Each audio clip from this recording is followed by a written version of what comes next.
नमस्कार. निवडणूक special talk time मध्ये तुमच्या सगळ्यांचं स्वागत आहे. आज आपल्या सोबत एक अनोखा पाहुणा आहे. आजपर्यंत आपण रोज एका राजकारण्याला भेटतो, पण आज आपल्या सोबत जो पाहुणा आहे तो राजकारणी नाहीये, पण त्यांच्यावर आपली करडी नजर ठेवून आहे. आपल्या सोबत आहेत नाना पाटेकर. नाना, तुमचं स्वागत आहे. नमस्कार. पुढच्या एका तासामध्ये तुम्ही सुद्धा नानांना प्रश्न विचारू शकतात, राजकारणावर विचारू शकतात. त्यांचा एक नवा सिनेमा येतोय डॉक्टर प्रकाश बाबा आमटे, त्याबद्दल विचारू शकतात. आमचा नंबर लिहून घ्या 02266899263. पहिला प्रश्न मी विचारतो, अर्थातच राजकारणावर. सगळ्यांना कुतूहल असतं की नाना काय बोलणार राजकीय परिस्थितीवरती, कारण तुम्ही वेळोवेळी टिप्पणी करत असतात. तुम्ही शांतपणे पाहणाऱ्या कलाकारांपैकी नाही आहात.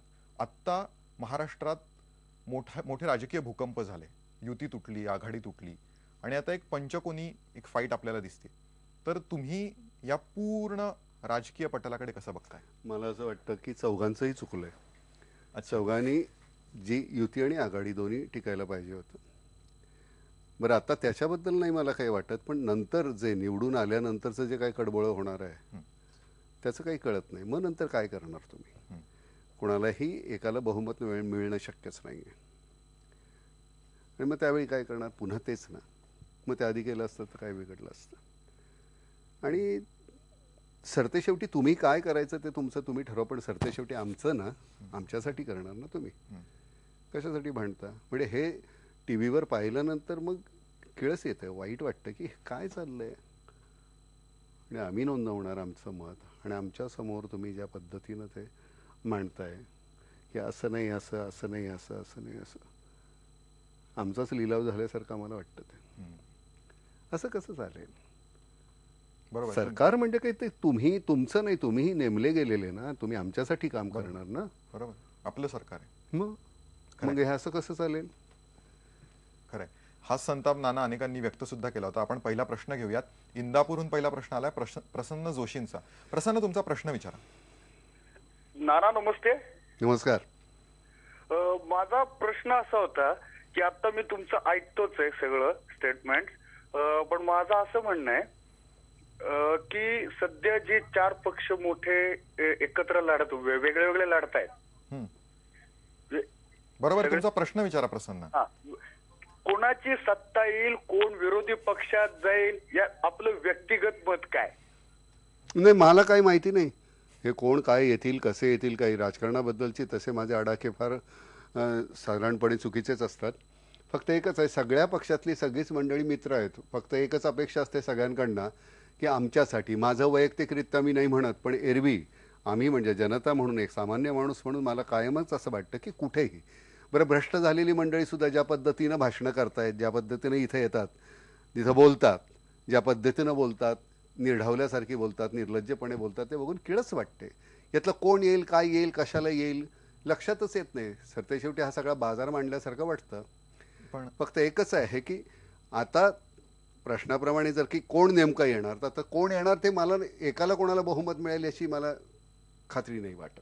पण नाना, तुम्ही म्हणालात की तुमच्या सगळ्या पक्षांमध्ये मित्र आहेत आणि ते सगळ्यांना ठाऊक आहे, पण तरी त्यातल्या दोन पक्षांनी एकत्र यावं असं तुम्ही आधी मत व्यक्त केलं होतं. ते म्हणजे महाराष्ट्राच्या भल्यासाठी शिवसेना आणि मनसे किंवा उद्धव आणि राज यांनी एकत्र यावं असं तुम्ही पूर्वी एकदा मत व्यक्त केलं होतं. आता तशी परिस्थिती निर्माण झाली आहे की काय असं काही दिवसांपूर्वी वाटत होतं. पण आताच्या परिस्थितीमध्ये जेव्हा भाजप शिवसेनेसोबत नाहीये, शिवसेना एकटी आहे, मनसे एकटी आहे, अशा वेळेला दोघांनी परत एकत्र यावं असं वाटतं का? नाही, हे माझ्या वाटण्यावर किंवा तुझ्या वाटण्यावर नाही राहणार आहे. सरतेशेवटी ही सगळी राजकारणाची गणितं एकदा निवडणूक झाल्यानंतर कोणाचे किती येत आहेत त्याच्यावर ते अवलंबून असणार. आणि मग त्याला तुझ्या माझ्या कुठल्याही भावनेला काही काडीची किंमत नसते. त्यांच्या सोयीसाठी कोण प्रत्येकजण काय कसे करतील, साटलोटं कोणाचं कसं असेल हे माहिती नाही. आज एकमेकाच्या विरुद्ध आणि इतक्या घाणेरड्या पद्धतीनं एकमेकाला कुरघोडी करण्याचा प्रयत्न केलेली माणसं पुन्हा गळ्यात गळे घालणार आहेत, आणि आम्हाला ते पुन्हा पाहावं लागणार आहे. आपण पुढचा प्रश्न घेऊयात, पण त्याआधी माझ्या मनात एक छोटा प्रश्न असा आला की तुम्ही एकीकडे किळसवाणे, घाणेरडे असे शब्द पण राजकारण्यांसाठी वापरता, आणि दुसरीकडे त्यांच्याशी तुमची वैयक्तिक मैत्री सुद्धा आहे किंवा ओळख सुद्धा आहे. तर मग तुम्ही प्रत्येक नेत्याकडे त्याचं राजकीय आयुष्य वेगळं नाही आहेत रे, सगळेच किळसवाणे नाही आहेत. पण सरतेशेवटी मला असं वाटतं की मी एखाद्या पक्षात असल्यानंतर मला गुंडांची मदत घ्यावीच लागते का, मला अशी मंडळी असावीच लागतात का माझ्या पक्षामध्ये, हा प्रश्न प्रत्येकाने आपल्याला विचारून पाहायला पाहिजे. कारण ज्यांचा सगळाच म्हणजे ज्यांच्यावर इतके आरोप आहे, ज्यांचा मागचा सगळा इतिहास तसा आहे आणि अशा मंडळींना तिकीटं कशी मिळतात. बरोबर. आणि मग त्याच्यानंतर तुम्ही त्यांना मतं द्या म्हणून आम्हाला सांगता. आम्ही काय करायचं नेमकं. बरोबर आहे. अजून एक प्रश्न आहे पुण्याहून प्राध्यापक हेमंत रावते विचारतात. तुमचा प्रश्न विचारा. नाना नमस्कार. नमस्कार. मला एक प्रश्न विचारायचा आहे की आता जी सरकार आता संपणार आहे त्याचं जर तुम्ही प्रगती पुस्तक बनवलं तर तुम्ही त्यांना किती मार्क द्याल आणि कोणत्या कोणत्या मुद्द्यांवर अनुसरून तुम्ही किती प्रगती mark द्याल? पुस्तक मला नाही ठरवता येणार. मी काय माहितीये का, त्या शाळेचा शिपाई असतो ना घंटा देणारा, शाळा सुटली एवढंच सांगणारा, तेवढंच आहे. यांना काय प्रगती पुस्तक. बरं, प्रगती पुस्तक हे नाव नाही लागत कुठल्याही याला, कारण सरते शेवटी म्हणजे इतक्या वर्षामध्ये काँग्रेस असल्यानंतर म्हणजे काँग्रेसने काही गोष्टी वाईट केलेल्या आहेत, सगळ्या अशातला भाग नाही आहे. खूप काही गोष्टी झालेल्या आहेत, त्याला काँग्रेसही जबाबदार आहे. पण नंतर ज्या वेगानं गोष्टी व्हायला पाहिजेत त्या होत नाहीत म्हटल्यानंतर मी एक सामान्य माणूस म्हणून मला असं वाटतं की हे का नाही होत आहे, मला का मिळत नाही. बरं, साध्या गोष्टी म्हणजे अगदी मूलभूत आपण धरले तरी रस्ते आहे, वीज आहे, पाणी आहे, ह्याच गोष्टी मूलभूत जर सुटत नसतील. बरं, काहीच नियम नाहीत, कशालाच नियम नाहीत. शहरामध्ये एखादी बिल्डिंग कुठली बांधली तिथे अवैध कुठले मजले असतील तर ते आणि मग ते पाडून टाका, पण सगळ्या ज्या झोपडपट्ट्या आहेत त्या तुम्ही कायम करा. कसले नियम आहेत, काय आहेत, मला काही कळतच नाही आहे. मी खरं सांगतो की मी मुंबईतून आता पळून गेलेलो आहे. मी आता पुण्यामध्ये नाही तर गोव्यामध्ये राहतो, कारण बाकीचे भांडत राहा तुम्ही कोणाची मुंबई म्हणून, पण मी काय करायचं नेमकं. कुठेतरी एक असं उदासवाणं वाटतं. पण कधी कधी काय असतं, ह्या इथे आता टी व्हीवर मला बोलता येत नाही, काय वाटतं ते सांगता येत नाही आहे. मनामध्ये सिनेमातल्यासारखं वाटतं काहीतरी मग, पण ते तुमच्या भावना समजू शकतो. पण नाना, एक तुमच्या बोलण्यातनं जाणवतंय ते म्हणजे तुम्ही एकूणच थोडे उदास झाले आहात. उदास नाही, चांगलं होईल याच्यावर विश्वास आहे. उदास वगैरे काही नाही. फक्त एकच आहे की ज्या माणसानं आपण ठरवलं होतं की नाही ही माणसं काहीतरी करतील, त्यांच्याकडनं अपेक्षा होते आणि त्या अपेक्षा पूर्ण होत नाही, त्यावेळी वाईट वाटतं. मग ते अगदी तुमची मुलं असतील तर त्यांच्याकडे बाबतीत सुद्धा तसं होत असतं. पण ही आपली मंडळी, मला म्हणजे कोणाकडनंच कुठलीच अपेक्षा नाही. सगळ्यांशी मी छान बोलू शकतो. त्याचं कारण आजपर्यंत कोणाकडे काही मागितलं नाही, तेवढी वेळ आली नाही आहे, त्याच्यामध्ये समाधानी आहोत. पण त्यामुळे त्यांना नावानं आपण हाक मारू शकतो. वडीलधारी मंडळी आहेत, त्यांना आपण निश्चितच त्या पद्धतीनं बोलू. पण समवयस्क किंवा माझ्यापेक्षा लहान असतील त्यांना मी अरे तुरेवरनी बोलून, कारण कुठलीच अपेक्षा नाही. अपेक्षा एवढीच आहे की आमच्या लोकांना जे पाहिजे ते त्यांना मिळालं हवं. मला ह्या निवडणुकीमध्ये उभं राहण्यासाठी आलो होतं, खासदारी झालो असतो. काय करायचं खासदार, मला काय कळतंय. तुम्हाला कोणत्या पार्टीने विचारलं ते जाऊ दे. तर गंमत अशी आहे की दुसऱ्या दिवशीच मी पार्टीचा मुख्य आहे त्याला काहीतरी बोललो असतो, मग मला काढून टाकला असता, मग दुसऱ्या पार्टीत. असं करून वर्षभरात सगळ्या पार्ट्या संपल्या असत्या. पण नाना, हेच मला विचारायचं आहे की तुम्ही राजकारणावरती नीट लक्ष ठेवून असतात, तुमची स्वतःची मतं असतात, मग तुम्ही राजकारणात आजपर्यंत का नाही गेलात. म्हणजे तुम्ही असं ठरवलंय की मी कधी राजकारणात जाणार. मला एक सांग की मला माझं करता येईल का. मला सगळी तुमच्या जी काय तुमच्या पक्षाची जी काय आहे आचारसंहिता ती मला हे करावी लागेल ना, पाळावी लागेल. उद्या तू एखादं काहीतरी चुकीचं केलंस तर मला तुझी भलामण करावी लागेल, जे आपल्याला जमणार नाही. मी म्हणणार नाही यांनी हे असं केलंय, याला 2 मुस्काटीत 2 आतमध्ये जेलमध्ये टाका, असं मी म्हणेन. तसं चालत नाही आणि तेवढं आपल्याला मानभावी वागता येणार नाही. आणि असं कुठल्याच पक्षात नाही राहणार. कुठला पक्ष कसा मला हे करेल. बरोबर. आणि आपला तो पिंड नाही आहे मनामध्ये, त्याला एक ती मूस लागते, त्या मुशीतून तुम्ही बाहेर यायला पाहिजे. आज बोललेलं उद्या पुन्हा मी कसं तसं बोललोच नव्हतं असं म्हणण्याचे आपल्याला तसं नाही जमणार. त्यामुळे ती तोटी आपल्याला निश्चितच नाही आहे. म्हणजे तुम्ही राजकारणात नाही येणार. नाही, शक्यच नाही. कारण आणि एक तर पहिल्यांदा कलाकारांनी राजकारणात जाणं याच्या मी विरोधी आहे, एवढ्यासाठी की सगळीच मंडळी इतकं प्रेम करत असतात तुमच्यावर, आणि मग एका कुठल्या तरी पक्षाचा शिक्का तुम्ही तुमच्यावर लावून घेणं, मग कुठलाही असेल पक्ष, मला पटत नाहीये ते. बरोबर. नाना, आता राजकारणाबद्दल आपण बोलतोय, आणखीनही बोलू, पण इथून समाजकारणाकडे आणि त्याच्यावर आधारित असलेल्या सिनेमाबद्दल आपल्याला बोलायचं आहे. पण आपण एक ब्रेक घेऊयात आणि ब्रेक नंतर या सगळ्या विषयांवर बोलूयात. तुम्ही पण प्रश्न सुरू ठेवा. आमचा नंबर लिहून घ्या पुन्हा एकदा, 02266899263 या नंबरवर फोन करा आणि थेट प्रश्न विचारा, थेट गप्पा मारा नाना पाटेकरांसोबत. भेटूयात ब्रेक नंतर.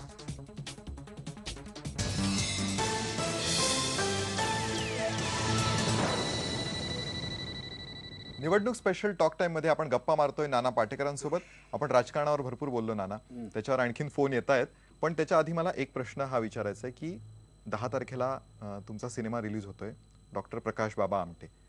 तुमचे आणि बाबांचे खूप जुने संबंध होते. तुम्ही आधीपासून मला म्हणजे मी जे वाचलं होतं त्यानुसार तुम्ही अगदी दर वर्षाला आनंदवनात खूप 40 वर्षापासून तिथे संबंध आहे. अगदी माझं करिअर सुरू झालं तेव्हापासून. मग ही तुमचीच आयडिया होती हा नाही सिनेमा बनवण्याची? हा समृद्धी पोरेनी त्याचं स्क्रिप्ट केलं आणि ती प्रोड्यूस करत होती, डिरेक्टही करत होती. त्या संदर्भात विचारलं. बरं, प्रकाशच्या बाबतीत काम करत असताना असं नाही आहे की चला आता प्रकाशचा अभ्यास करूया. पण गेल्या 40 वर्षामध्ये तो संबंध आला होता. तुमच्या नकळत ही माणसं तुमच्या झिरपत असतात. बरं, ते काम होतं म्हणून बाबांचं असेल, विकास, प्रकाश, भारती, मंदा, सगळ्यांची जी कामं आहेत त्यामुळे तुम्ही तिथे आकर्षित झालेले. माझ्या आयुष्यामध्ये बाबा आले म्हणून इतकं काही बदल झाला, दृष्टिकोनच बदलला. तुम्ही शांत झालात त्यांच्यामुळे? म्हणजे पूर्वी नाही, शांत नव्हतं. अजूनही मी मारामाऱ्या करतो. पण गंमत अशी आहे की पूर्वी उगाच होत्या, आता कारणाने होतात त्या. पण ज्यावेळी प्रकाशचं ही मंडळीने इतकं मोठं काम करून ठेवलेलं आहे सगळ्यांनीच. म्हणजे विकासच्या बाबतीत फारसं बोललं जात नाही, पण विकासनी कमालीचं काम केलेलं आहे.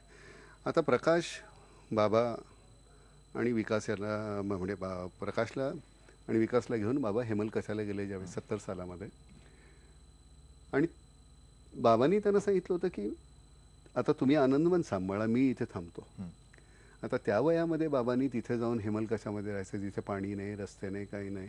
एका ठिकाणून तिथे पोचेपर्यंत 6-6 दिवस लागायचे. पावसाळ्यामध्ये संपूर्ण संपर्क तुटायचा त्या भागाचा. खरं तर बाबांनी बघत होते ते दोघांपैकी कोण म्हणतो की मी राहतो म्हणून. प्रकाश म्हणला मी राहतो. नुकतंच लग्न झालेलं मंदा आणि तो, आणि त्या दोघांनी जाऊन ते तिथे राहून जे केलं. बरं, त्यावेळी मी आनंदवनमध्ये जायला सुरुवात झाली होती. मी त्या सुरुवातीच्या काळामध्ये. किती सालचं सांगता तुम्ही? हे 70s मध्ये, 76-77 असेल. आणि सुरुवातीला मी जाऊन आलो होतो तिथे. त्यावेळी काहीच नव्हतं. आता परवा गेल्यानंतर माझ्या लक्षात आलं की सगळंच बदललेलं आहे. सगळंच इतकं छान. आता हॉस्पिटल सुद्धा नवीन होतंय.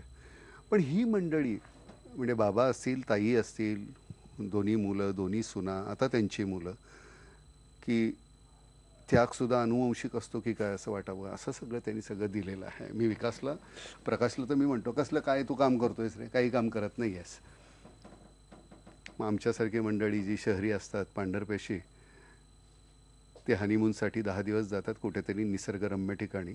तू 40 वर्ष आहेस, तुझा हनीमून काही पुरा होतच नाही आहे. पण हा झाला गमतीचा भाग. ज्या पद्धतीनं त्यांनी तिथे बदलले. पहिल्यांदा भाषा नाही, सगळ्या त्या त्यांच्या जगण्याच्या विरुद्ध जाऊन त्यांना त्यांच्यात पहिल्यांदा सामावून घेणं. त्यांनी कित्येक वर्ष, पहिली 2-3 वर्ष त्यांना ॲक्सेप्ट सुद्धा केलेलं नाही. ज्या क्षणाला त्यांना जाणवलं की नाही हा माणूस खरंच आपल्यासाठी काहीतरी करतोय आणि करण्यासाठी आलेत ही, त्यावेळी त्यांना तिथे. बरं, असंही नाही की ही संन्यासी वृत्तीची माणसं आहेत, असं नाही आहेत. आपल्यासारखीच आहे. त्यांनी छान संसार केला, त्यांना मुलं झाली, सगळं छान आहे. पण सगळं डिवोशन जे आहे, सगळं जे देणं आहे ते म्हणजे त्याच्यातच त्यांनी आनंद मानला. माझं कोणाला म्हणायचं, बाबा ज्यावेळी म्हणाले होते की तिथे सेरेब्रल मलेरिया म्हणून होतो की तुमच्या मेंदूमध्येच तो हे जात होता आणि मग तुम्हाला आयुष्यभर गोळ्या घ्याव्या लागतात.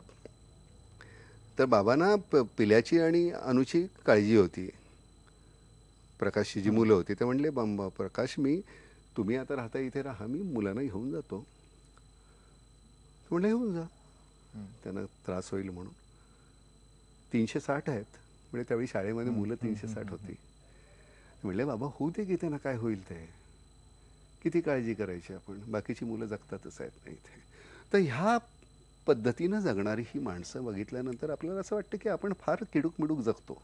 म्हणजे मला तरी असं वाटलं. आणि म्हणून मग असा कुठला तरी चित्रपट करायला मिळतो त्यावेळी असं वाटतं की अरे वा, आपण त्यांचं काम हे सगळ्यांसमोर ठेवू शकतोय. निदान सगळ्यांना त्याची जाणीव तरी व्हावी की जगाच्या कुठल्या तरी एका कोपऱ्यामध्ये एक माणूस इतकं काहीतरी उदात्त करतो. म्हणून तू मगाशी म्हणालास की नाना राजकारणातलं हे पाहताना कुठे किळस येते का, उदास वाटतं का? किळस येत असेल पण उदास नाही वाटत, कारण ही अशी माणसं माझ्या आयुष्यामध्ये आल्यामुळे कुठेतरी तुम्हाला सतत काहीतरी चांगलं घडतंय याची जाणीव आहे. बरोबर. सगळीच नाही बरं, राजकारणी मूडवर आहे बरं, सगळेच वाईट आहेत अशातलाही भाग नाही, खूप छान आहेत. मला मग सगळ्यात गमतीचा भाग असा आहे की आता ते सगळ्यांचे भाषणं, सगळ्यांच्या मुलाखती मी पाहत असताना माझ्या एक लक्षात आलं, नितीन गडकरी ज्यावेळी बोलत आहेत ते कोणालाही दुखवत नाही आहेत, कोणावर प्रहार नाही आहे, आघात नाही आहे. कारण एकदा रिझल्ट लागल्यानंतर कोण कोणाला कोणाच्या खांद्यावर हात ठेवावा लागेल, कोणाला जवळ घ्यावं गडकरींना लागेल, जाणीव आहे. त्यामुळे बाकीची मंडळी, काही मंडळी इतका आक्रस्ताळेपणे बोलतायत आणि त्याची काही गरज नाही आहे. काय होतं, ज्यावेळी मी बोलत असताना एखादं गलिच्छपणा किंवा घाणेरडं काहीतरी मी बोललो तर त्याच्यातून माझी काय नेमकी जात आहे ती कळते, तू काय असा महत्वाचा मुद्दाच नाही. त्यामुळे मला असं वाटतं की ही चिकलफेक नाही करावी. बरोबर. कारण सरते शेवटी हे इथून आम्हाला दिसत असतं, आमची मुलं पाहत असतात, त्यांच्यासमोर तुम्ही कुठले आदर्श ठेवा. बरोबर. नाना, अजून भरपूर प्रश्न येतात लोकांचे, आपण लोकांचे प्रश्न घेऊयात, पण एक ब्रेक घेऊयात, त्यानंतर प्रश्न पुन्हा ब्रेकची वेळ झाली नाना. ब्रेक नंतर आपण पुन्हा एकदा भेटूयात आणि नानांना तुम्ही प्रश्न विचारू शकता. आमचा नंबर लिहून घ्या, 02266899263. भेटूयात ब्रेक नंतर.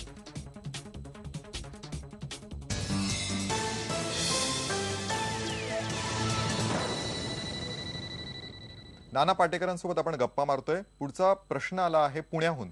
विकास रणदिवे विचारतात. विकास, तुमचा प्रश्न विचारा. नाना नमस्कार. विकास रणदिवे पुण्यावरनं बोलतोय. बोल बाबा. नाना, दसऱ्याच्या हार्दिक शुभेच्छा तुम्हाला. नाना, अजून एक विचारायचं होतं. आम्ही आता 5-6 महिन्यापूर्वी हेमलकासा आणि याला गेलो होतो, आनंदवनला. तर तुमचा अनुभव कसा होता तिथला? म्हणजे आम्हाला तर, म्हणजे आम्ही 4 मित्र गेलतो, म्हणजे टोटली एवढं हे वाटलं, म्हणजे खूप खूप खूप म्हणजे प्रशंसा करण्याचे शब्द नाही, एवढे खूप चांगलं वाटलं. तुमचा अनुभव कसा होता? अरे बाबा, मी तुम्ही 4 दिवस गेलात, मी 40 दिवस जाते बाबा. आहे का नाही? तर 40 दिवसानं मला त्याचं अप्रूप काही नाही, तिथला आनंद काय नाही. मला फक्त एवढंच असं वाटतंय की इतकं काम मोठं करणारी मंडळी आहे, त्यांचं काम पोचवणार लोकांपर्यंत, आणि बाकीची मंडळी बघितली का नाही, टीव्हीवर येऊन पचा काहीतरी बोलतात आणि नेते म्हणून मिरवतात. तर प्रकाश आमटे हे सिनेमा करण्याचा मागचा उद्देशच असा होता की इतकी मोठी मंडळी इतकं मोठं काम करतात तर ते पोचावं, म्हणजे यांना निदान जाणीव तरी होईल की आपण नेमके कुठे उभे आहेत. बरोबर. कळलं का नाही? ठीक आहे. पुढचा आपण प्रश्न घेऊयात. कोल्हापूरहून आहे आनंद चव्हाण यांचा. आनंद, तुमचा प्रश्न विचारा. नमस्कार नाना. काय बोलायला? नाना नमस्कार. राम राम. नाना, अभिनयाबद्दल तुमचं कौतुक करण्याची काही क्षमता माझी नाही, परंतु तरी पण तुमच्या अभिनयाचा मी नेहमीच चाहता राहिलो आहे. आणि त्याबद्दलच तुमचा आता जो आगामी चित्रपट आहे, डॉक्टर प्रकाश बाबा आमटे, या चित्रपटातील तुम्हाला भावलेले काही क्षण तुम्ही आमच्याशी शेअर करावा असं मला वाटतं. नाही, त्याच्यात सगळ्यात गमतीचा भाग असा आहे की माणसांशी कठीण जातं जरा कसं मिळून घ्यायला, पण जनावरांशी का नाही, तिकडे लई जनावर होती आणि त्यांच्याबरोबर शीन होते माझे, आणि जंगली होती ती सगळे. हा, तर म्हणजे पाळलेले, पण सगळ्यांशी त्यांच्याबरोबर काम करत असताना की नाही त्यांनी ओळखलं की रे मला, आणि इतकं छान गोडी गुलाबीने वागले माझ्याशी. त्यांच्यातलंच एक वाटलं असेल त्यांना मी, तर त्यामुळे त्यानं कुठं काय वरबडलं नाही, काही नाही. तू सिनेमा बघशील तेव्हा तुझ्या लक्षात येईल इतकं बेफाट त्यांनी काम केलंय माझ्यापेक्षा. आधी भीती वाटली असेल ना सुरुवात? नाही नाही नाही, मी त्यांना विचार हा प्रश्न मला ना खरंच नाही वाटली. कारण खरं त्यांना एकदा तुम्ही दाखवून दिलत ना की मी तुला अपाय नाही काही करणार, मी तुझा आहे, मी तुझा मित्र आहे, आणि त्या तुमच्या स्पर्शातून, स्पंदनातून तुमच्या ते समोरच्याला कळतं. आणि त्यामुळे जनावरं ही सगळ्यात सोपी, माणसाची आपल्याला फक्त खात्री देता येत नाही. आणि ते सगळ्यात सुंदर जर काय असेल तर ते काम करत असताना, त्या जनावरांबरोबर असताना आणि तिथल्या आदिवासींबरोबर असताना. फार प्रेमळ मंडळी आहेत, अतिशय छान. नुसतं जगायचं, साधं श्वास घ्यायचा आहे त्यांना, तो सुद्धा त्यांना मिळत नाही आहे. अतिशय दुर्लक्षित भाग आहे हा. म्हणजे प्रकाश ज्यावेळी तिथे गेला त्यावेळी हा नव्हता, नक्षल हा भाग नव्हता. त्याच्यानंतर 80s मध्ये हा नक्षलवादी सगळे तिथे झाले, पण एकही नक्षलवाद्यांनी कधीही प्रकाशला त्रास दिला नाही. देवासारखे मानतात ते त्याला. म्हणजे त्याच्याकडे गेल्यानंतर, म्हणजे हा आक्षेप सुद्धा आहे की प्रकाश त्या नक्षलवाद्यांना ट्रीट करतो. प्रकाशचं म्हणणं, माझ्यासाठी कोणी नक्षलवादी नाही, आदिवासी नाही, माझ्यासाठी सगळे पेशंट्स आहेत आणि मी त्यांना ट्रीट करतो. कारण कोणी जखमी होऊन आला, तुम्ही पकडायचं असेल तुम्ही तिथे थांबा बाहेर, तो बाहेर पडला की तुम्ही त्याला पकडा, घेऊन जा. बरोबर. पण मी नाही त्याला काही करू शकत. बरोबर. नाना, आपण पुढचा प्रश्न घेऊया. खूप फोन येतात, कारण धीरज पोटे उस्मानाबादहून विचारतात. तुमचा प्रश्न विचारा धीरज. नमस्कार नाना. राम राम. मी उस्मानाबादून बोलतोय. बोल. मी तुमच्या प्रहार पिक्चरचा फार फॅन आहे सर. अरे वा. आणि सर मला प्रश्न असा विचारायचा होता की प्रत्येक पक्ष आता सध्या बहुमत द्या म्हणून अशी मागणी करत आहे. मोठ्याने बोल की जरा. हा सर, तर आता प्रत्येक पक्ष जो आहे महाराष्ट्रातील आणि केंद्रातील, तो प्रत्येक पक्ष जो म्हणतोय की आम्हाला पूर्ण बहुमत द्या. जर पूर्ण बहुमत जर एखाद्या पक्षाला जर मिळालं तर ते एक हुकुमशाही आल्यासारखं नाही का वाटतं? नाही, असं कसं होईल? हुकुमशाही कशी? उलट एका पक्षाला बहुमत मिळाल्यानंतर त्यांना निदान त्यांचं काय जे काम ज्या पद्धतीनं राबवायचं आहे ते राबवू शकतील. हुकुमशाही कशी? हुकुमशाही ज्यावेळी एका माणसाने ठरवणं असतं त्यावेळी, पण ज्यावेळी एखाद्या पक्षाला आपण देतो त्यावेळी त्या पक्षामध्ये वेगवेगळी मंडळी असतात. मुख्यमंत्री म्हणजे हुकुमशाह नव्हे, पण ती त्यांची विचारप्रणाली, त्यांची काम करण्याची पद्धत. नाहीतर मग काय होतं, ते साठोलोटं ह्याला घ्या त्याला घ्या, मग त्याच्यानंतर त्या फार कडवळी होतात आणि त्याच्यानंतर कसं करायचं, कसं त्याला मर्यादा येतात. त्यामुळे त्या मर्यादा जर टाळायच्या असतील तर कुठल्याही एका पक्षाला, पण मी अगदी सांगतो कितीही काही झालं तरी एका पक्षाला बहुमत मिळणं कठीण आहे. एकदम ठामपणे सांगताय नाना की नाहीच मिळणार. नाही, शक्य नाहीये, शक्य नाहीये. कारण मला वेगळं वाटतंय, तुला वेगळं वाटतंय, तू प्रश्न विचारलायस, तुला वेगळं वाटतंय. प्रत्येकाच्या मनात काहीतरी वेगळं आहे आणि त्यामुळे एका पक्षाला मत हे मिळालं तर फारच आनंद होईल, पण कसं शक्य? बरोबर. आपण पुढचा प्रश्न घेऊयात. मुंबईहूनच आहे विश्वजित गायकवाड प्रश्न विचारतात. तुमचा प्रश्न विचारा. हॅलो. हा, हॅलो. बोल बोल. हा नाना, नमस्कार. राम राम. राम राम. आणि तुम्हाला सर्वप्रथम दसऱ्याच्या हार्दिक हार्दिक शुभेच्छा. हो, तुम्हाला सुद्धा. आणि नाना, मला एक प्रेमापोटी मी एकेरी बोलू हरकत नाही ना? अरे बोल ना, एकेरीच बोल रे. मला नाना सुद्धा कोणी नीट हाक मारत नाही. अवजाव करून नाही नाही, नको नको. अरे अरे, तुरेच कर तू. माफी मागतो जास्त वेळ. नाही नाही नाही, माफी नको. बरेच लोक आहेत पाठीमागे. नाना, माझ्याकडे दोन प्रश्न आहेत. मी तुला दोन प्रश्न विचारणार आहे. सर्वप्रथम प्रश्न माझा असा आहे की समजा उद्या राज ठाकरे आणि उद्धव ठाकरे, जसं मी हाडाचा शिवसैनिक आहे, तर समजा उद्या यांचं साठवलोट करायचं किंवा यांना एकत्र आणण्याचा जगात तुझा एखादा दिला कोणी दुवा म्हणून तुला कोणी उभं केलं, तर तू त्या ठिकाणी काय करशील आणि तुझा कितवा नंबर असेल? दुसरी गोष्ट की तू बाबा आमटेंना, प्रकाश आमटेंना यांना तू जवळून बघितलेलं आहे. या जन्माला तू या जन्मी तू एक नाना पाटेकर आमच्यासाठी म्हणून जन्माला आला, तर पुढच्या जन्मी तू काय म्हणून जन्माला येशील? पुढच्या जन्मी नानाच म्हणून जन्माला यायला आवडेल.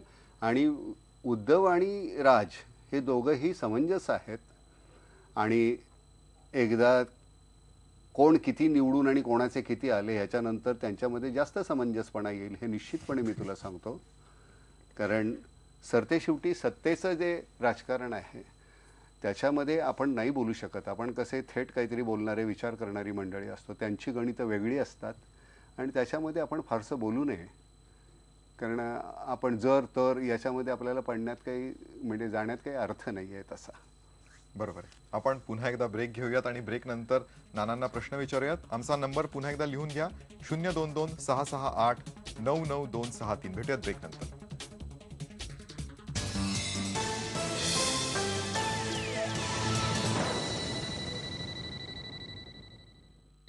निवडणूक स्पेशल टॉक टाइम मध्ये आपण गप्पा मारतोय नाना पाटेकरांसोबत. पुढचा प्रश्न पिंपरीहून आहे माया पवार यांचा. मायाताई, तुमचा प्रश्न विचारा. नमस्ते नाना साहेबांना आधी दसऱ्याच्या हार्दिक शुभेच्छा. थँक्यू बाबा, तुला पण थँक्यू. मला एक प्रश्न विचारायचा होता की नरेंद्र मोदी आणि हिंदुत्व याबद्दल आपलं काय मत आहे? मी एक तुला सांगतो की मी कुठलाही धर्म मानत नाही. मी भारतीय आहे. मला असं वाटतं की माझा जो धर्म आहे तो मी माझ्या घरामध्ये पाळतो. घराच्या मी रस्त्यावर आल्यानंतर मी धर्म पाळत नाही. कारण प्रत्येकाने जर आपला धर्म रस्त्यावर आणला तर मला असं वाटतं की खूप गोंधळ होईल. आणि हिंदुत्व हा प्रत्येकाचा वैयक्तिक, कलाकाराला एकतर पहिल्यांदा कुठली जात नसते, धर्म नसतो. मी ज्यावेळी एकदा काम करायला लागतो त्यावेळी मी आज कोणतरी हिंदू असतो, उद्या मुसलमान असतो, परवा ख्रिश्चन असतो, मग शीख असतो, दलित असतो. त्यामुळे मला कधीही हा भाग पटत नाही. मला जर कोणी जात विचारली तर मला राग येतो. तर मी पाळत नाही, ते मानत नाही आणि ते नसावं. आपल्या इथे सुद्धा भारतामध्ये आपल्या फॉर्मवर गव्हर्नमेंटच्या जात आणि धर्माचा जो कॉलम असतो तो कायमस्वरूपाचा निघून गेला पाहिजे असं मला प्रामाणिकपणे वाटतं. कारण तुम्हीच म्हणता की हे आमचं सेक्युलर आहे देश आमचा, आणि तिथेच तुम्ही जर का ते कॉलम जर ठेवत असाल तर कसं चालेल? म्हणजे मग राजकारणात धर्म आणि जात आणू नये प्रचारामध्ये? अजिबात नाही, अजिबात नाही. धर्म जात नाही महत्वाचं नाही आहे रे. जात कशी? मला तू विचारलंस आजपर्यंत जात कुठली? नाही, पण आपल्या राजकारणात तर उघड उघड चर्चा होते, या समाजाची एवढी मतं, त्या समाजाची तेवढी नाही, मतं. मला हे पटतच नाही. मला असं वाटतं की मी हिंदूही आहे, मी मुसलमानही आहे, ख्रिश्चनही आहे. मला सगळे धर्म मी वाचत असताना, प्रत्येक धर्माची शिकवण एक आहे मी पाहत असताना माझ्या सिनेमामधून मी सांगण्याचा प्रयत्न करतो. मला माहिती नाही, पण असं जर कोणी सांगत असेल नाही हा असा गट आहे आपला, तो मग मुसलमानांचा आहे किंवा हिंदूचा आहे किंवा मग ख्रिश्चनांचा आहे, मला ते पटत नाही. बरोबर. मला असं वाटतं की तुझी क्रेडिबिलिटी काय आहे, तुझी लायकी काय आहे, त्याच्यावरनं तुला मत मिळावं. बरं. तुझा धर्म कुठला, तुझी जात कुठली, याच्यावरनं जर तुला मत मिळत असेल तर उद्या तू पडणार आहेस. मला असं वाटतं, मला जर मी निवडणुकीला उभं राहिलं तर मी फक्त एकदा जाऊन सांगेन की मी निवडणुकीला उभा राहतोय त्याचं कारण मला तुमच्यासाठी काहीतरी करायचं आहे, आणि मी पुन्हा सांगणार नाही मला मतं द्या किंवा देऊ नका. तुम्हाला योग्य वाटत असेल तर द्या, नाही तर देऊ नका, मला पाडून टाका. लंगोटी लावून मी राजकारणात येणार आणि मरेन त्या दिवशी अंगावर लंगोटीच असेल, माझ्या अंगावर सूट नसेल. हे समर्पण आहे रे. पण नाना, तुम्ही या ज्या गोष्टी एवढ्या पोटतिडकीने सांगताय, तुम्ही तुमचे जे राजकीय मित्र आहेत त्यांना भेटतात त्यावेळेस तुम्ही बोलतो की, म्हणजे मी आता तुझ्याशी मी फारच छान भाषेत बोलतोय, तिथे मी फार गलिच्छ घाणेरड्या शिव्या सुद्धा देतो. त्यांना म्हणतात मला लायकी, म्हणजे काही वेळा असं वाटतं की मुस्कट. त्यांच्यात बदल होतो का तुम्ही सांगितलं? नाही ना, बदल माझ्यातच होतो. मीच हिरमुसला होतो आणि मग मी घरी जातो, कारण त्यांच्यात काहीच फरक पडत नाहीये. म्हणजे कितीही काही बोललो, मला असं वाटतं की कुठेतरी त्याच्या पलीकडे गेलेले आहेत मंडळी. काही मंडळी खरंच छान आहेत, म्हणजे मी नाव घेऊन बोलू शकत नाही आता, मला पटत नाही आहे ते, पण खूप छान आहेत मंडळी. आपण एक प्रश्न घेऊयात नाना. अमरावतीहून वैभव ढगे विचारतायत, तुमचा प्रश्न विचारा वैभव. हॅलो. हा ढगे, बोल. सध्याची राजकीय परिस्थिती पाहून तुम्हाला महाराष्ट्राचं भवितव्य काय वाटते? काय आता बघ, साठलोट काय होणार आहे तर तुझंच लक्षात येईल. तू कोणाला मत देणार रे? मत कोणाला देणार ढगे? तर भाजपला. आपण असं कधी सांगायचं नसतं कोणाला मत देणार, हे चुकीचं आहे. मी विचारणं चुकीचं, तू सांगणं चुकीचं. ठीक आहे, आपण पुढचा प्रश्न घेऊयात. बेलापूरहून आहे यशवंत चव्हाण विचारतात, तुमचा प्रश्न विचारा. नाना, जय महाराष्ट्र. जय महाराष्ट्र, बोला. माझा प्रश्न असा आहे की डॉक्टर प्रकाश आंबेडकर जो आमटेंचा प्रश्न येतोय, डॉक्टर प्रकाश आमटेंचा जो प्रश्न आता चित्रपट येतोय, तो सर्वसामान्य सगळ्या लोकांना, देशभर लोकांना बघायला मिळावं अशी माझी इच्छा आहे. पण त्यासाठी तो पिक्चर टॅक्स फ्री व्हावा. आणि दुसरा माझा दोन प्रश्न असा आहे की बाळासाहेब ठाकरेंचं एक स्वप्न होतं अखंड महाराष्ट्र, आणि सध्या जी वातावरण दिसते ती वेगळा विदर्भ आणि बेळगाव मध्ये जे लोकांच्या जे मारहाण चालली आहे, लोकांना अत्याचार होत आहेत, याच्याबद्दल आपण काय प्रतिक्रिया देऊ शकता आणि आपण काय त्यात मदत करू शकता? जय महाराष्ट्र. थँक्यू. धन्यवाद. बघता एकच आहे की बाबा, ह्या सीमा प्रश्नाच्या बाबतीमध्ये किंवा अखंड महाराष्ट्र ही बाळासाहेबांचं जे स्वप्न आहे, मलाही कधीच असं वाटत नाही की कुठल्याही आपल्या राज्याचे किंवा देशाचे तुकडे व्हावेत, कधीच वाटत नाही. पण जर का कोणी, आता हे आपल्या हातात नाही, तुझ्या नाही, माझ्या हातात नाही आहे. राजकारणी काय ठरवतात, कसं ठरवतात, कशासाठी ठरवतात, याची आपल्याला काहीच जाणीव नसते. त्याच्यासाठी अभ्यास करायचा झाला तर मला हा व्यवसाय सोडून त्याच्यामध्ये पडायला पाहिजे. पण अखंड महाराष्ट्र असणं हे मला जास्त श्रेयस्कर वाटतं. त्याच्यामध्ये माझी ही भूमिका वगैरे नाही. मला असं वाटतं की एकत्र कुटुंब पद्धती ही मला आवडते. मला असं वाटतं की सगळी भावंडं एकत्र असावीत, सगळ्यांनी एकत्र राहावं. नवीन मूल जन्माला आलं की त्याच्यानंतर ते कधी वाढतं, कधी मोठं होतं हे कळत सुद्धा नाही एकत्र कुटुंबामध्ये, आणि ती सगळ्यात छान गोष्ट असते. पण तुकडे होणार असेल त्याला तू काय करणार? आपण बघत राहू शकतो, अजून याच्या पलीकडे काही करू शकत नाही. सरतेशेवटी ह्याचे निर्णय ही मंडळी जी निवडून येतील ते घेणार आहेत. बरोबर. नाना, आपण अशाच गप्पा सुरू ठेवूयात. आता एक शेवटचा ब्रेक घेतो. ब्रेक नंतर आपण पुन्हा भेटूयात. आमचा नंबर लिहून घ्या, तुम्ही नानांना प्रश्न विचारू शकता. आमचा नंबर आहे 022-668-99263. भेटूयात एका छोट्याशा ब्रेक नंतर.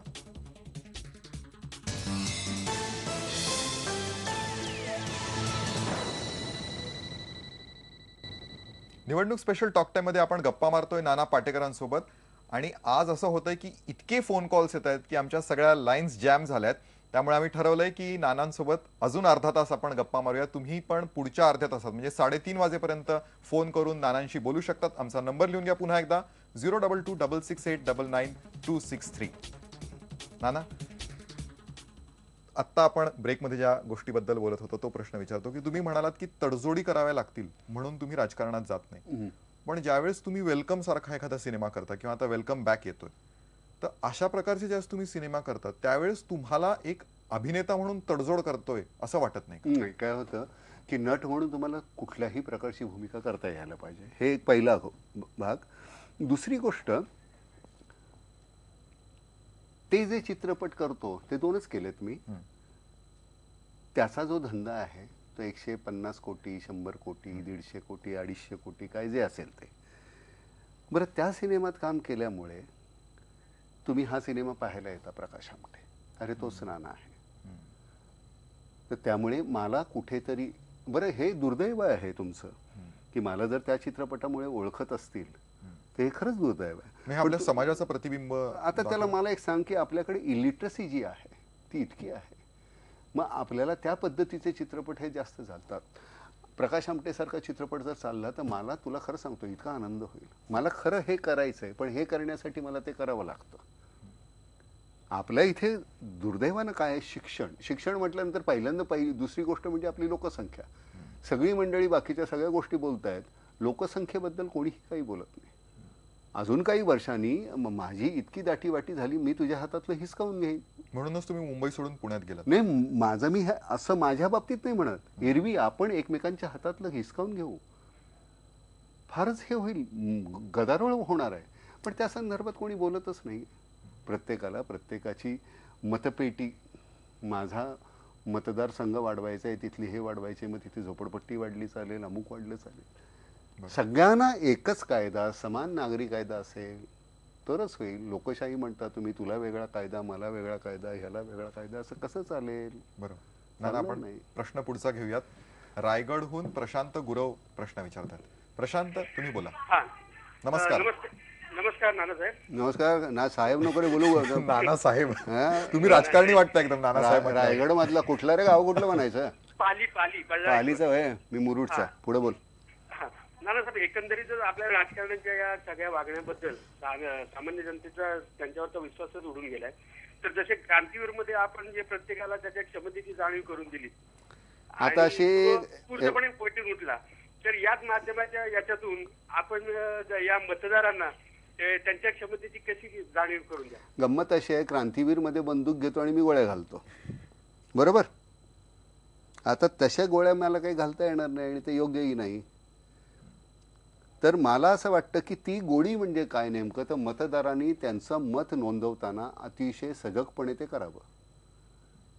ती गोळी आहे, तुमच्या प्रत्येकाच्या हातामध्ये ती बंदूक आहे, ते म्हणजे मतदान. आणि ते मतदान, जो उमेदवार भ्रष्ट आहे त्याला तुम्ही मत देऊ नका, मग तो कुठल्याही पक्षाचा असू दे, त्याला द्यायचं नाही म्हणजे नाही. पण तुम्हाला कळतंय की हा चुकीचा माणूस आहे, तर मग चुकीचा असल्यानंतर तुम्ही मत का देता? पण हा संभ्रम नसतो का? कारण म्हणजे मला क्ष पक्षाला मत द्यायचंय, कारण की मला असं वाटतं तो पक्ष बरा आहे. हो, पण क्ष पक्ष जर का एक अतिशय अश्लाघ्य माणसाला उभा करत असेल तर मग त्याला द्यायचं नाही मत. नाही द्यायचं. नाही, माणूस पाहून तुम्ही त्या माणसाला, त्याची लायकी आहे का? आणि जर का तुम्हाला अशा गुंडांची फौज लागत असेल बरोबर, तर मग उद्या आम्ही तुमच्या विरुद्ध एकवटलो तर काय कराल तुम्ही? तुला सगळ्यात गमतीचा भाग सांगतो की नक्षल मुवमेंट ज्यावेळी सुरू झाली, चारू मुजुमदार, कनू सन्याल ह्या मंडळींनी नक्षल मुवमेंट सुरू करण्याचं कारण ते 3 Ps होते, पटेल, पोलीस आणि पॉलिटिशियन्स यांच्या विरुद्ध, जमीनदारांच्या विरुद्ध म्हणजे पटेल.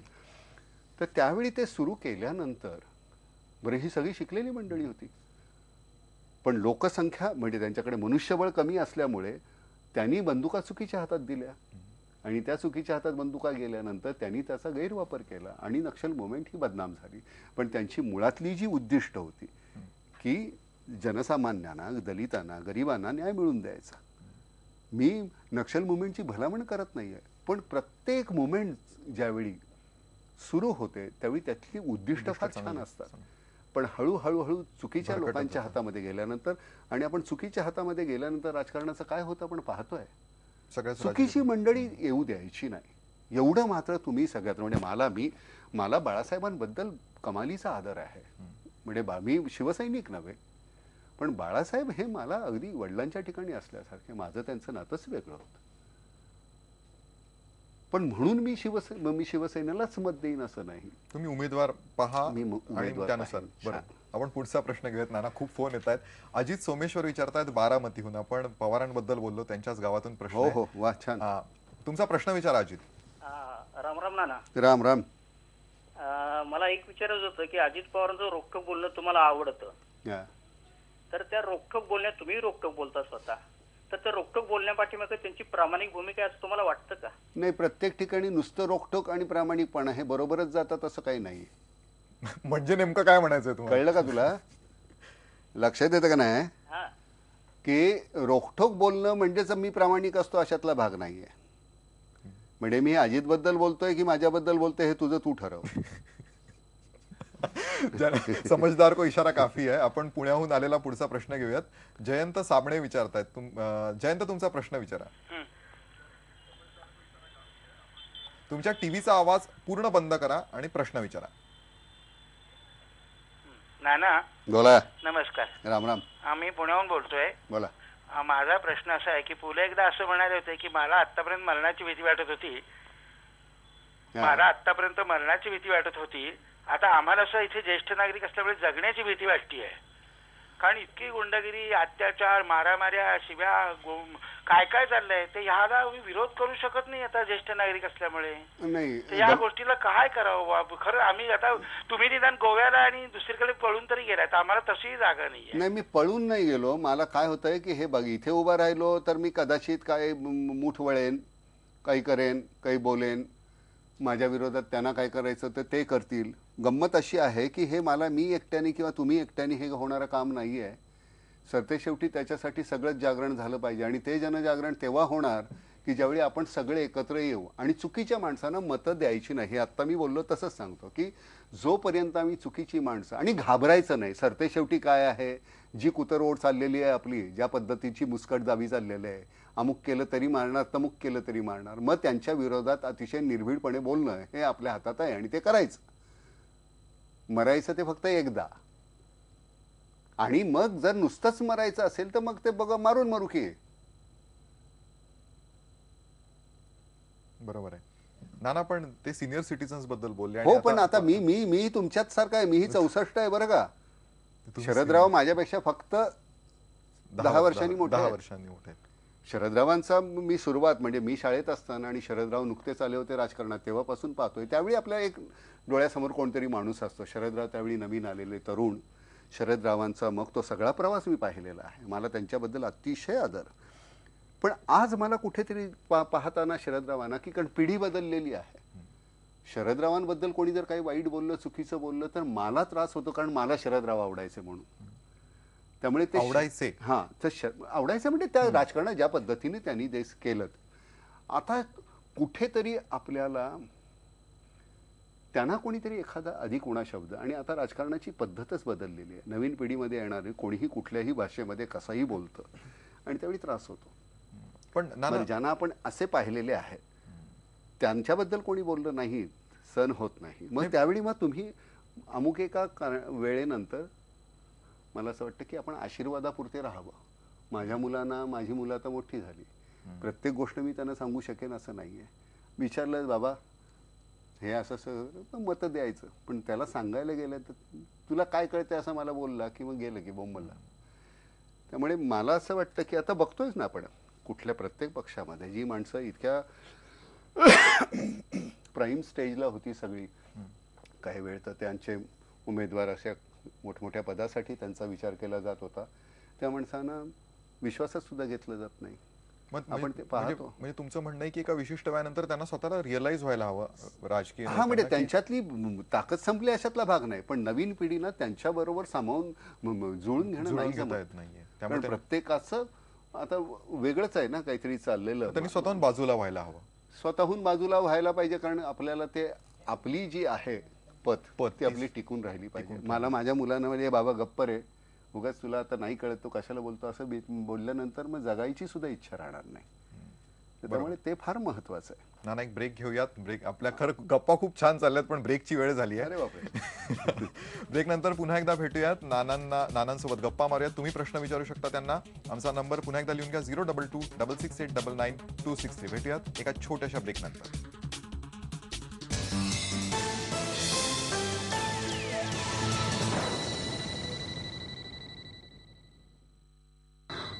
नाना पाटेकरांसोबत गप्पा एकदम रंगात आल्या आहेत. नाशिकहून पुढचा फोन आलाय परशुराम कांगणेंचा.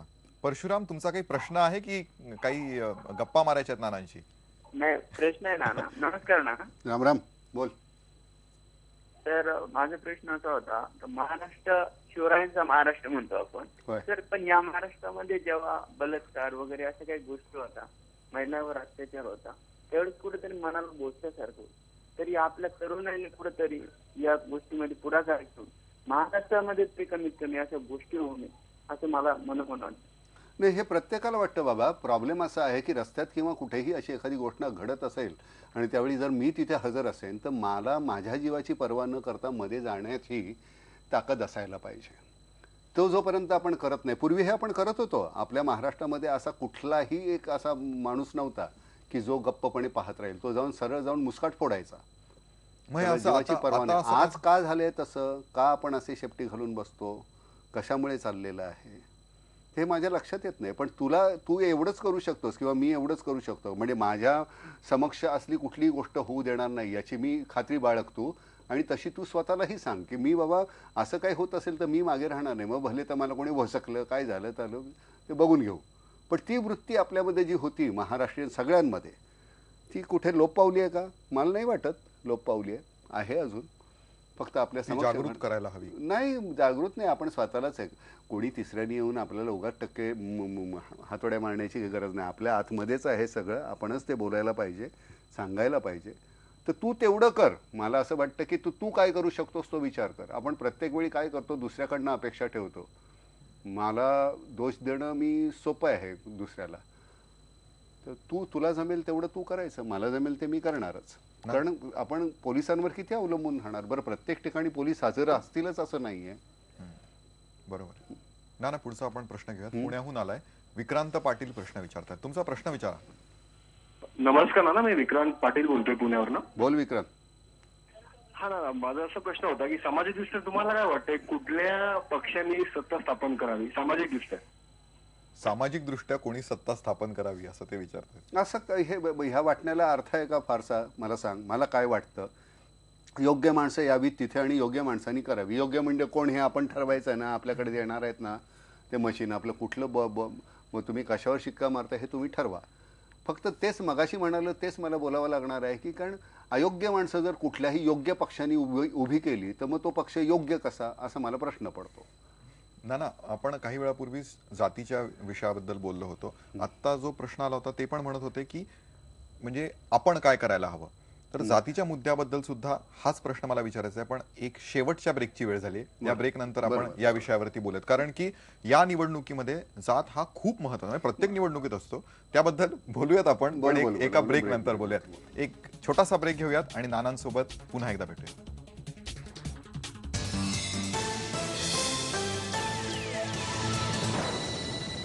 गेल्या सव्वा तासापासून आपण नाना पाटेकरांसोबत गप्पा मारतोय आणि आता आपण अगदी शेवटच्या भागात आहोत. शेवटचे दोन प्रश्न नाना विचारा. ज्या जाहिरातींमुळे आपल्याला हे मध्ये मध्ये एवढे मोठे मोठे ब्रेक्स घ्यावे लागतात, त्या जाहिराती तुम्ही पाहिल्या असतील. काँग्रेस आणि राष्ट्रवादीच्या ज्या जाहिराती आहेत त्यात महाराष्ट्र हा सुंदर युरोपासारखा दिसतो आणि दुसरीकडे शिवसेना आणि बीजेपीच्या जाहिरातीत तो आफ्रिकेहून वाईट दिसतो. खरा महाराष्ट्र कसा आहे? नाही, दोघांनाही ते सोयीस्कर आहे म्हणून ते तसं म्हणणार ना. 15-16 वर्षांनी राज्य केलं त्यामुळे तो युरोपासारखा सुंदर त्यांना दाखवणं श्रेयस्कर आहे. आणि इतकी वर्षांनी राज्य केलं आणि तो तसा नाही आहे, इतका वाईट आहे हे दाखवणं त्यांना श्रेयस्कर आहे. पण खरा कसा आहे महाराष्ट्र? खरं छान, वाईट नाही आहे. त्याच्यापेक्षा छान काहीतरी करा पुन्हा नव्यानं. मला कोणाच्याच, मी कुठल्याच पक्षाचा नसल्यामुळे मला ते फार सोपं जातं. कोणी जे येणार असाल ना तुम्ही ते छान करा रे. आज तुम्ही मतं मागताना किती तोंड वेंगाडता आणि मग नंतर साधे रस्ते तुम्ही करत नाही. साधं पाणी तुम्ही देऊ शकत नाही, वीज देऊ शकत नाही, मूलभूत गरजा आहेत ना. आणि मग त्याच्या नंतर मला जर असं वाटलं की नाही, कुठला तरी हा दुसरा पक्ष कदाचित करेल, त्या पोटी मग मी त्याला मत दिलं आणि त्यांनीही येऊन जर नाही केलं तर म्हणजे पुन्हा बोंबाना. बरं, प्रॉब्लेम असा आहे की प्रत्येक जणांनी जाती वाटून घेतल्या. आमचे भुजबळ माळी समाजाचे, मुंडे वंजारी समाजाचे, आठवले दलित समाजाचे, असं नाही चालणार नाही. तुम्ही सगळेजण आमच्या सगळ्यांसाठी असायला पाहिजे. मला तू जात विचारलीस, नाही विचारलीस.